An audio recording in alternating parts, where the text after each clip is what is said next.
தமிழகத்துல திமுக ஆட்சி தொடங்கி ஏறக்குறைய 5 வருஷமே முடிய போகுது. இந்த 4.5 வருஷத்துல 4.25 வருஷத்துல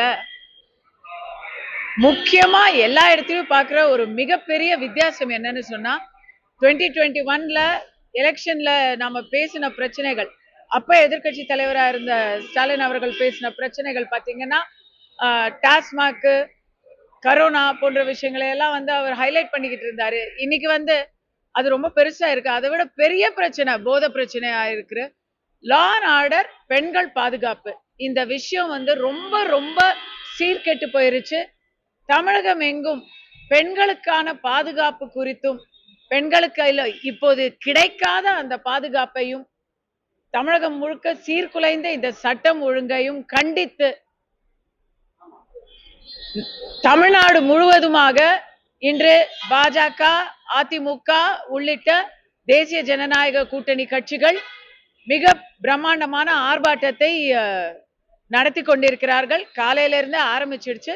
கோயம்புத்தூர்ல இன்று மாலை 4 மணியிலிருந்து இந்த ஆர்ப்பாட்டத்தை நாங்கள் முன்னெடுத்து வைக்கிறோம். முக்கியமா இந்த ஆட்சிக்கும் மக்களுக்கும் மக்கள் குரலாக ஒலிக்கிறோம். கோயம்புத்தூர்லயே நிறைய இதுக்கான உதாரணங்களை சொல்ல முடியும். படிக்க போற பிள்ளைங்களுக்கு நடுவுல கிரிமினல்கள்லாம் கேம்பஸ்ல உலாத்திக்கிட்டு இருக்கிறாங்க. ஏர்போர்ட்ல நம்ம விமானத்தை பார்க்கிறோம். ஏர்போர்ட்டுக்கு பக்கத்திலேயே பல பிரச்சனைகள் ஓடுது.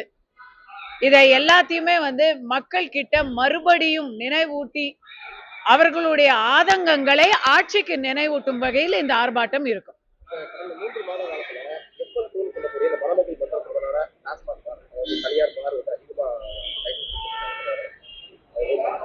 இல்ல, இந்த திமுக அரசை பொறுத்த வரைக்கும் தமிழ்நாட்டு மக்களை குடிமகன்களா மாத்திட்டாங்க, குடி நோயாளிகளாக மாத்திட்டாங்க, ஒரு மதுவுக்கு அடிமையாக மாத்திட்டாங்க. ஆனா அதை விட முக்கியமா கவர்மெண்டே மதுவுக்கு அடிமை ஆயிடுச்சு. ஏன்னா பட்ஜெட்டு டாஸ்மாக் வருமானம் இல்லாம போடவே முடியாது. எல்லா நலத்திட்டங்களுக்கும் மதுவுல இருந்து ஒரு குடிய கெடுத்து தான் அந்த குடும்பத்துக்கு நம்ம நலத்திட்டங்களை அறிவிக்கும்படியான ஒரு நிலைமை இருக்குது. அதோடைய ஒரு நீட்சியா தான் நீங்க இந்த பார்களை நீங்க பார்க்க முடியும். ஆனா அதுல இன்னொரு மேட்டர் இருக்கு. பார் லைசன்ஸ் வாங்குறவங்க யாரெல்லாம் பாத்தீங்கன்னா, இப்ப எலெக்ஷனுக்கு நிதி உதவி தேவை, எலெக்ஷனை சந்திக்கிறதுக்கு இந்த பார்களுக்கெல்லாம் லைசன்ஸை கொடுத்து அது மூலமாக நிதி திரட்டி முன்னாடி பின்னாடி எல்லா விதமாகவும் நிதி திரட்டி கட்சிக்கு வலு சேர்க்கிறாங்க. இது ஒண்ணு. போதை கலாச்சாரம்ங்கிறது ஒரு பக்கம் கஞ்சா, ஒரு பக்கம் மது, இப்படி கட்டுக்கடங்காம அவுத்து விட்டுருக்குறாங்கிறத நாம ஒரு பெண்ணாக, தாயாக, ஒரு இந்த நாட்டுல இருக்கக்கூடிய ஒரு குடிமகளாக ரொம்ப வருத்தத்தோட தான் பார்க்க வேண்டியது.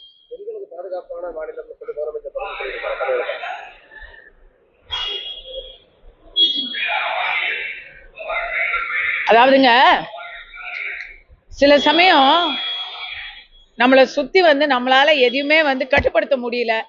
நான் சொல்ற தனியா ஒரு ஓமை, இப்போ தனி மனிதன் நம்ம என்ன பண்ணுவோம், நம்ம சுத்தி நமக்கு பிடிக்காத விஷயங்கள் நடக்குது, நமக்கு ஒவ்வாத விஷயங்கள் நடக்குது, நம்மளால எதுவுமே செய்ய முடியலன்னா கடவுளை நோக்கி ப்ரேயர் பண்ணுவோம், நம்ம வேண்டிக்குவோம், மறுபடி இது எனக்கு பாஸ் ஆயிரணும் அப்படின்னு ஜபிப்போம் பாருங்க.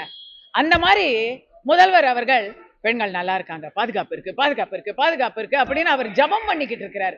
அந்த வேண்டுதலை அவர் நிறைவேறணும் அப்படின்னு அவரே நினைக்கிறாரு. ஏன்னா இன்னைக்கு கடவுளை பார்த்து வேண்டிக்கிற அளவுல தான் பெண்கள் பாதுகாப்பு தமிழ்நாட்டுல இருக்கு. இது எல்லாருக்குமே தெரியுமே, முதல்வர் அவர்களுக்கும் நல்லா தெரியும். எங்க அவர் அங்க தொல்காப்பிய பூங்கால வாக்கிங் போறாரு காலையில, டெய்லி ராத்திரி 8 மணிக்கு மேல தமிழ்நாட்டுல எங்கேயாச்சும் வாக்கிங் போக சொல்லுங்க அவரை. அதுக்கப்புறம் அவர் இந்த வார்த்தையை சொல்றாரான்னு பார்ப்போம். நிறைய பிரச்சனைகள் சொல்றீங்க. தமிழ்நாட்டுல முதலமைச்சர் எங்கெல்லாம் போய் பொதுக்கூட்டம் போடுறாங்களோ அதெல்லாம் லட்சக்கணக்கான மக்கள் திரள்றாங்கன்னா ஆதரவு இருக்குன்னு.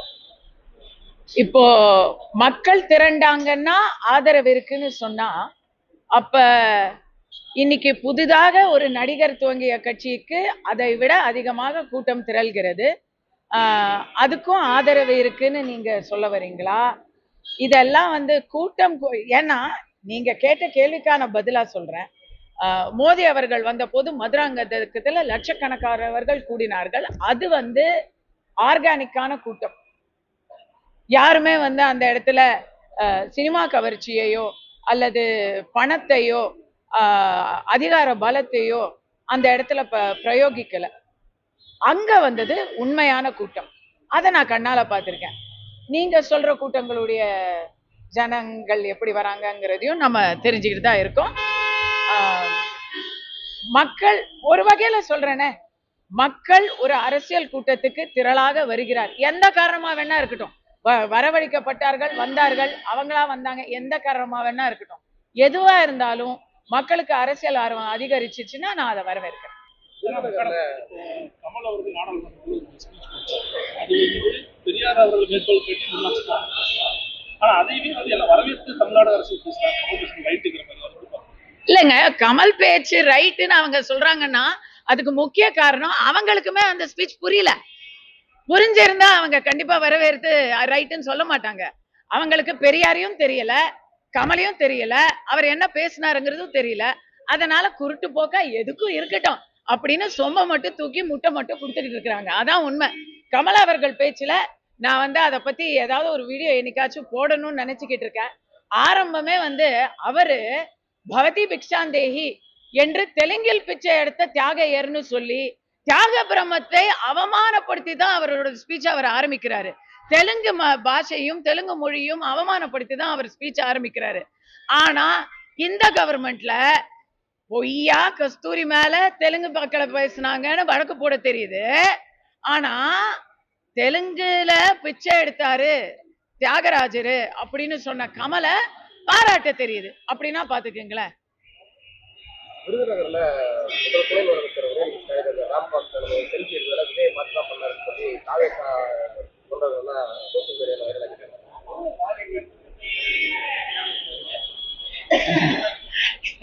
எங்க ஒரு துணை முதலமைச்சர் என்றும் பாராமல் அவரு நடந்தா குத்தம் நின்றா குத்தம் அப்படின்னு ஆரம்பிச்சோம்னா அது போனா போகுதுங்க. ஒரு ரேம்ப் வாக்கு தானே, நடந்துட்டு போகட்டுமே.